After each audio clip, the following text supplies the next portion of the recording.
Welcome to the Mind Vine podcast, where we challenge the stigma associated with mental illness through conversations about a variety of issues impacting mental health.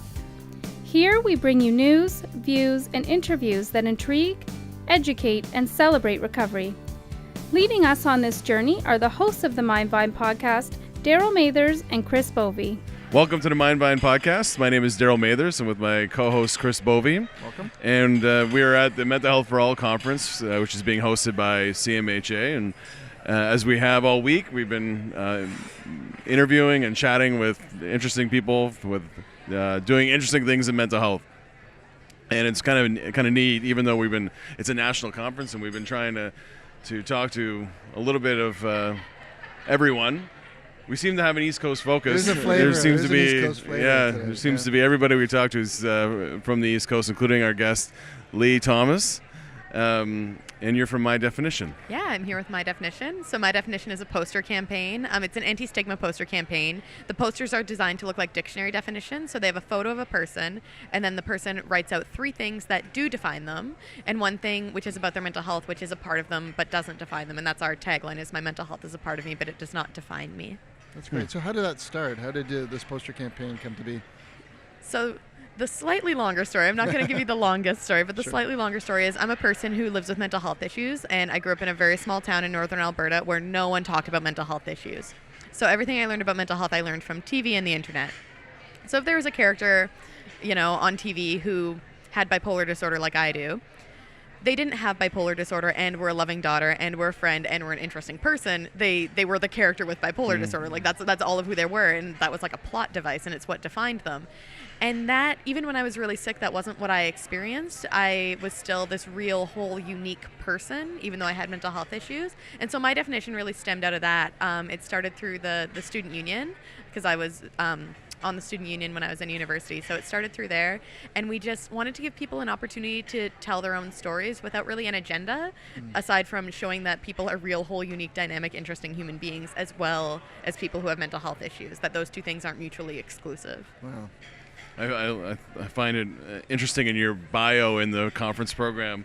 You kind of talk about the origins of the program, and I was furious at the way that mental health issues were represented in the media. Like, you really got a sense that that you'd knowing what you know now, that was kind of unacceptable. Looking back. And I think it's easy, even at conferences like this, to kind of get in this echo chamber, this bubble where we really do think that the stigma has been reduced, and it has been in a lot of places, but in a lot of places that stigma is still very much there, where people don't want to talk about their mental health, because if they say that they have depression, then everyone around them is like, oh, that's the person who has depression, that's who they are, and everything else we know about them is irrelevant because they are the person with depression, capital letters, you know what I mean?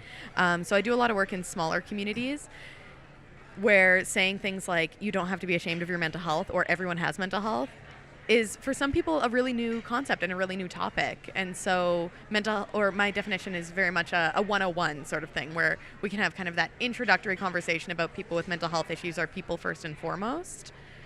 Whereas in some communities in some areas, in some professions, we can have more complex conversations than that. Whereas My Definition is kind of a way for people to dip their toe in the water a little bit. So you have a connection to post-secondary, and in doing that work, do you see, in a lot of post-secondary institutions, they may be investing in mental health, but it's all over the map. There's no consistent model to support post-secondary students that are dealing with mental health issues. That's 100% the case. After I graduated from university, I got a job with when you're a student, you get a student health and dental plan. I got a job with a health and dental plan provider, and my job was to work with all of the organizations that got their insurance from us and look at how we can improve their mental health services. And there were some schools that I couldn't believe how wonderful their mental health services were. And then there were some schools that didn't have a counselor. So it really does vary.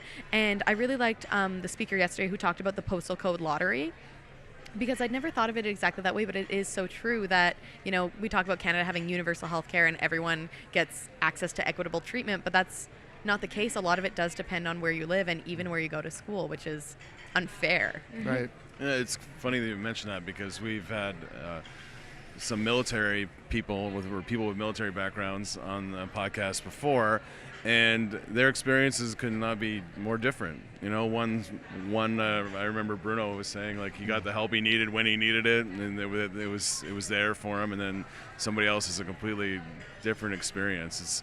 It's kind of amazing that you say postal code lottery, because I wasn't in that presentation, but it's so true that, you know, based on where you live or what you're going through at that time or who you even talk to on the phone can impact the kind of care you receive. Oh, absolutely. And it does come down to kind of this really unique chemical mix of where you live and what resources are available and who you are as a person, what your family is like and what your friends are like. What your diagnosis is. And what your diagnosis is, exactly, because there is, and we kind of don't like to say this, but someone kind of has to say it, there is a big difference in the diagnosis that you have and the way that people will respond to it. Like, some mental health issues are more stigmatized than others.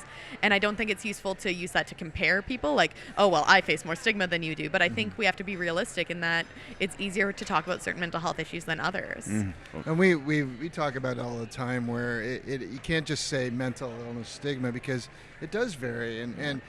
And I think people can accept it as long as it's comfortable for them. So we talked about, you know, some of the famous faces. I know Michael Landsberg was here, and some of, you know, the Bell Let's Talk, and people are okay with that, and, you know, or maybe anxiety or maybe some dementia. But once we get into psychotic disorders or certain things, then it's like it's a different comfort I'm okay zone until I get to this level. So it's not consistent, as you say. Well, that was because I was diagnosed with depression before I was diagnosed with bipolar disorder, and I felt like I came to terms with being diagnosed with depression fairly easily, because I was at a post-secondary institution where I was like, oh, everyone has depression. Like, we're all 20-somethings, we're all depressed. And then I got diagnosed with bipolar disorder, and I was like, oh, that's one of the bad ones. So I had that internalized stigma without even really being aware that I had it.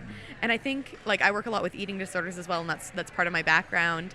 And there's a lot of stigma around what I call where there's the illusion of choice. That's what I call it. So stuff like addictions and stuff like eating disorders, where people are like, well, you can just choose to not do that. Just eat something, or just, you know, don't eat that, or just don't take that drug, or whatever it is. And it's like, that's not really how it works, but there's this illusion that that's how it works. Yeah. We see the same thing with our forensic program. When you're dealing with people that have complex and severe mental illness, people are comfortable with, like you said, certain levels of illness, but nothing that gets messy. Yeah. You know? So I was interested in if there's a perspective in dealing with different post-secondary institutions. Do you see there's a difference on the uptake, say on my definition, from geographically or smaller universities to larger universities? Is there a pattern at all, or no? Is it all? Well, it's much bigger on the East Coast, because that's where it started. So I think a little bit of it is like word of mouth and where you've seen it at a conference and that sort of thing. Unfortunately, my definition is one of those things that a lot of the schools that it's at are schools that have already made mental health a priority in some way. Right. And so I would love to be getting into those schools where, like, it's really desperately needed and that conversation has to start. But schools know that if you start that conversation about mental health, there's no stemming that flow. Like, once it's out there, it's out there. Yeah. And that means a lot of responsibility for those schools to take on, right? Like, all of a sudden, if these people are talking about mental health, then they're going to demand more services. And so schools that don't want to provide those services are obviously not going to take me up on having a My Definition campaign. And that's the challenge. I mean, we see a lot of times the people that reach out for resources you're sort of preaching to the choir. They're already invested. Well, even when we're involved with other organizations with the TAMI program, and those student leaders come and they learn, but how do you reach the unreachable, the people, like that necessarily actually need the help that don't reach out for it? Because that's an uncharted territory. We need to find new ways to get connected to. Yeah, and I think, this was something I was even looking at in this conference's Mental Health for All. But we have to look at who's not at the table right now, right? Like, who is not here? Who are we seeing as experts, and who are we not seeing as experts? And that's, I wrote my thesis on epistemology around trans issues. So who's allowed to be a knower of things? Who's allowed to be an expert? And that's something that I'm constantly thinking about, even in a room like this where we're all like, people with lived experience are an expert. How many people with lived experience are on the stage right now?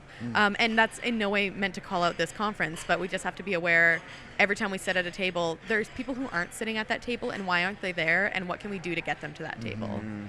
Or we have to go to their table. Or we have to go to their table, exactly. Yeah. getting back to some of the work you do, you mentioned when we chatted yesterday that you've been in Ontario in a few different places. Where have you been? So we've launched the My Definition campaign at Trent Durham University, at Algoma University, and we're working on one at Lakehead. Okay. And I feel like I'm missing one, and I feel really bad about that. But yeah, we've been at a number of schools in Ontario, so we're kind of slowly moving further west out of New Brunswick. Great. So if people want to learn more about your program, how do they do that? They can go to mydefinition.ca or LeeThomas.ca, LeeThomas.ca. I'm super easy to find on the internet, so if you search My Definition or Lee Thomas, you're gonna find me eventually. Awesome. Well, thank you very much for joining us. It was a pleasure having you, and enjoy the rest of the conference. Fabulous. Thanks for having me. We know the path we walk together begins